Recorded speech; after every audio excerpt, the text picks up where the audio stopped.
एक और बड़ा दावा ईरान की तरफ से किया गया है। देखिए, ईरान की तरफ से दावा किया गया है कि तेल अवीव में डिफेंस इंडस्ट्री कॉम्प्लेक्स पर यह वार किया गया है। ईरान की यह बौखलाहट यहां पर सामने आ रही है। ईरान का यह देखिए कोई छोटा दावा इसलिए नहीं है क्योंकि तेल अवीव में डिफेंस इंडस्ट्री कॉम्प्लेक्स पर यह हमला, यह बड़ा वार जिसका दावा ईरान की तरफ से यहां पर किया गया है।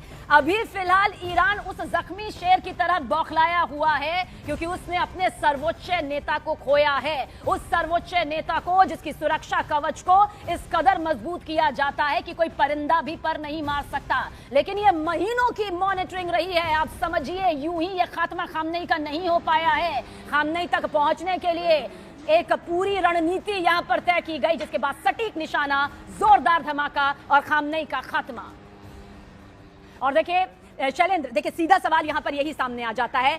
ईरान एक के बाद एक जो ये खतरनाक हमले कर रहा है, वो ये बखूबी जानता है वो टिक सकता है लेकिन परमानेंट नहीं टिक सकता है। क्या यही माना जाए? वो पूरी ताकत इस वक्त शुरुआत में लगा रहा है। बिल्कुल बिल्कुल। देखिए, इस वक्त ईरान जो है वो अपने कल उन पर जो हमला हुआ था उसके एवज में वो अब रिटेलिएशन में स्ट्राइक्स कर रहा है। देखिए, लेकिन बहुत से एक्सपर्ट्स ये बात मान रहे हैं कि ईरान ने गल्फ कंट्री, जो बाकी पड़ोसी देशों को इन्वॉल्व नहीं करना चाहिए था, क्योंकि वो ये लड़ाई बहुत लंबी नहीं लड़ पाएगा, क्योंकि सामने अमेरिका है, सामने इजराइल है। उसके अलावा आपने उन देशों से भी आपने दुश्मनी मोल ले ली जो सीधे तौर पर आपको इस वक्त टारगेट नहीं कर रहे थे। हालांकि ईरान का ये कहना है कि अगर हम उन एयरबेसिस को टारगेट नहीं करते तो अमेरिका कल को उन्हीं एयरबेसिस की जगह। ये तस्वीर देखिए सामने आ रही है तेल अवीव की, किस तरह से ये पूरा धमाका यहां पर होता है, किस तरह से ये टारगेट यहां पर किया जाता है। और ये हमले की, ये धमाकों की वो तस्वीर है जो बताने के लिए काफी है कि अभी फिलहाल ये बौखलाहट जो है वो उस चरम तक पहुंच गई है जहां पर इसे रणनीति का हिस्सा कहें या फिर उसी में उठाया गया हुआ कदम। शैलेंद्र, देखिए, जो कदम ईरान ने उठाया है, क्योंकि उससे पहले कह दिया था कि अगर हम पे हमला होता तो ये पूरा रीजनल वॉर में तब्दील कर देंगे। लेकिन बड़ी बात ये है कि वो ये लड़ाई कब तक लड़ पाएगा। और जैसे उसने शैलेंद्र, बस इसका हम एक बार इसकी आवाज यहां पर धमाके के दर्शकों तक सुना रहे हैं।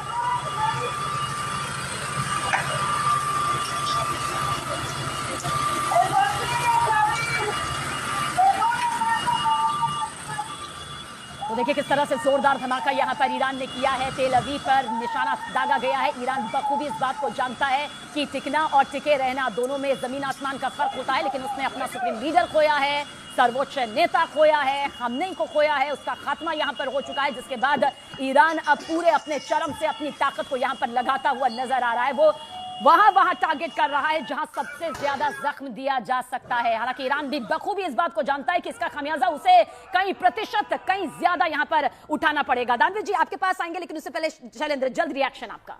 देखिए, जाहिर तौर पर जो भी कोशिश की जा रही है ईरान की तरफ से, हालांकि जो ईरान जो मिसाइल दाग रहा है उसमें बहुत सी मिसाइल टारगेट पर पहुंच भी नहीं पा रही है। हमने इजराइल का आयरन डोम देखा है, हमने ये भी देखा है कि जो स्टेटमेंट्स यूएई की तरफ से आ रहे हैं कि उन्होंने भी कुछ मिसाइल को मार गिराया है। तो कोशिश लगातार जारी है ईरान की तरफ से। लेकिन फिलहाल जो, हाँ, अगर हम अल उदैद एयरबेस की बात करें, वहां पर भी कोशिश की गई अटैक करने की, लेकिन उसको भी विफल कर दिया गया। तो कहीं ना कहीं ना सिर्फ ऑफेंसिव बल्कि डिफेंसिव रूप से भी ईरान के लिए मुश्किलें बढ़ती चली जा रही हैं। तो ऐसे में वो अब एक डेस्परेशन के तहत, जो उनके सुप्रीम लीडर की मौत के बाद एक डेस्परेशन के तहत वो इन देशों को टारगेट करना चाहता है। लेकिन अब कहीं ना कहीं उसने जो दुश्मनी मोल ले ली है उन देशों के साथ भी जो सीधे तौर पर वॉर में इन्वॉल्व नहीं थे। तो ऐसे में माना जा रहा है कि इजराइल और अमेरिका के साथ साथ वो देश भी अब कार्रवाई कर सकते हैं ईरान को लेकर, जिन पर पिछले 24 घंटों के अंदर ईरान ने हमला किया है। तो अपने लिए मुसीबत भी ईरान ने यहां पर बड़े स्तर की तय कर ली है। लेकिन कर्नल दानवीर, आपको यहां पर क्या लगता है?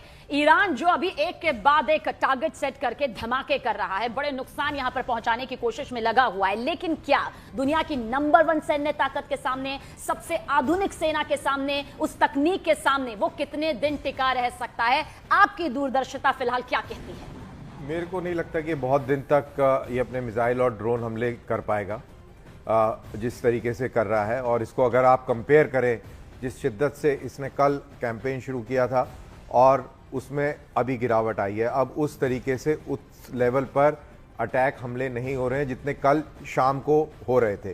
तो उसमें कमी आई है और ये बहुत जल्दी और गिरावट बहुत तेज़ी से आपको दिखेगी।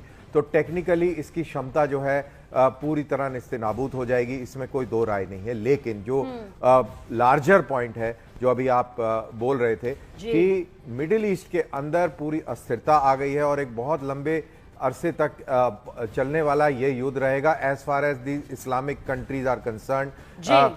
ये दुश्मनी इन्होंने सऊदी अरेबिया के साथ बहुत समय से निभाई है। बिल्कुल एक वॉर ब्रेकिंग यहां पर दर्शकों तक पहुंचा दे। ईरानी सेना की यूएस इजराइल को देखिए बड़ी धमकी सामने आई है। अभी और सख्त कदम को अंजाम देंगे। IRGC ने कहा है 27 इमारती ठिकानों पर हमला किया है। अभी इंतजार कीजिए और खौफनाक हमलों को अंजाम यहां पर दिया जाएगा। वो तमाम जगह बताए जा रहे हैं जहां पर ईरानी सेना के जरिए हमले किए जा रहे हैं। IRGC हालांकि ये भी उत्तराधिकारी के तौर पर, ये भी कमान संभालने के तौर पर सामने आ रहा है, लेकिन अभी कहा जा सकता है कि खमनेई के बाद इसी का नेतृत्व जो है वो इस तरह के खौफनाक हमलों को अंजाम दे रहा है। इसमें भी कोई दो राय नहीं, क्योंकि अभी वो बौखलाहट यहां पर ईरानी सेना के सामने नजर आ रही है। 27 इमारती ठिकानों पर यह हमला यहां पर किया गया है। तेल नोफ बेस पर यह हमला यहां पर किया गया है और अभी कहा है कि अंजाम और भी ज्यादा खतरनाक होंगे, तैयार रहिए। ये ईरानी सेना की तरफ से, IRGC की तरफ से कहा गया है। शैलेंद्र, बिल्कुल, देखिए जाहिर तौर पर IRGC की तरफ से कहा जा रहा है कि वो इस जंग को जारी रखेंगे, लेकिन बड़ा सवाल ये है कि वो इस जंग को कब तक जारी रख पाएंगे, क्योंकि देखिए जहां तक या हमने प्रेसिडेंट डोनाल्ड ट्रंप की तरफ से जो बयान हमने देखे हैं, जहां पर वो कह रहे हैं कि वहां पर सत्ता परिवर्तन, उनका साफ ये इशारा इस तरफ है कि जब तक वहां पर सत्ता परिवर्तन नहीं हो जाता है तब तक ये जंग जारी रहेगी। लेकिन ऐसे में जाहिर तौर पर अगर हम बात करें इस अटैक की, तो देखिए इस अटैक की जो प्लानिंग है ये दिसंबर के महीने से शुरू हो चुकी थी। बताया जा रहा है कि 2 महीने का वक्त लगा। हालांकि डोनाल्ड ट्रंप ने पैरेलली दोनों चीजें साथ में की। एक तो उन्होंने वॉर की तैयारी भी साथ साथ में की, लेकिन वहीं पैरेलली उन्होंने बातचीत का रास्ता भी खुला रखा, लेकिन अंत में उन्होंने वॉर चुना। अगर हम कल सुबह की बात करें, जब ये पहला स्ट्राइक हुआ था, तो ये पहले से तय था कि ये स्ट्राइक उस वक्त होगा जबकि सुप्रीम लीडर अली खमनेई जो हैं वो मौजूद होंगे अपने टीम मेंबर्स के साथ में, अपने लीडर्स के साथ में। और बताया जा रहा है कि उसके साथ पैरेलली 2 मीटिंग्स और चल रही थी तेहरान में जब अटैक हुआ। और जब अटैक हुआ उन तीनों मीटिंग्स पे एक साथ निशाना बनाया गया, इसलिए बड़ी तादाद में वहां पर बताया जा रहा है कमांडर्स भी मारे गए हैं, उनके ऑफिसर्स भी मारे गए हैं और वहीं अली खमनेई का भी खात्मा हो चुका है। लेकिन इसके बाद अब जो ईरान कर रहा है उसका नतीजा क्या होगा, ये देखने वाली बात होगी, क्योंकि देखिए ईरान जो भी कर रहा है इस वक्त रीजन में, तो उसका कहीं ना कहीं उसको खामियाजा भुगतना पड़ेगा, क्योंकि ये बहुत लंबी लड़ाई वो लड़ नहीं पाएगा। और जहां तक उसके न्यूक्लियर प्रोग्राम की बात करें या बैलिस्टिक मिसाइल प्रोग्राम की बात करें, जब तक वो नहीं थामेगा तब तक अमेरिका रुकने वाला नहीं है। और वॉर ब्रेकिंग के जरिए एक और अहम खबर यहां तक पहुंचाने जा रहे हैं, आपके सामने है। इजरायली सेना की अपने नागरिकों से अपील यहां पर सामने आई है। देखिए सायरन तो लगातार बजाए जा रहे हैं, लेकिन यह भी कहा गया है कि IDF की तरफ से हमले के वीडियो शेयर ना करें।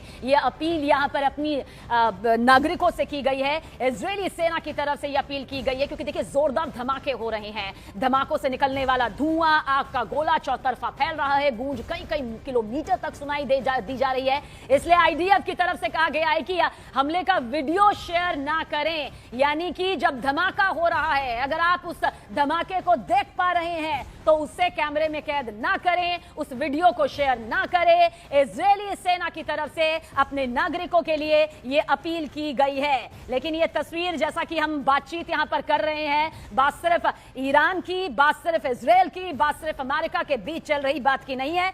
असर जो है वो चौतरफा होता है। ईरान एम्बेसी में झंडा झुकाया गया है।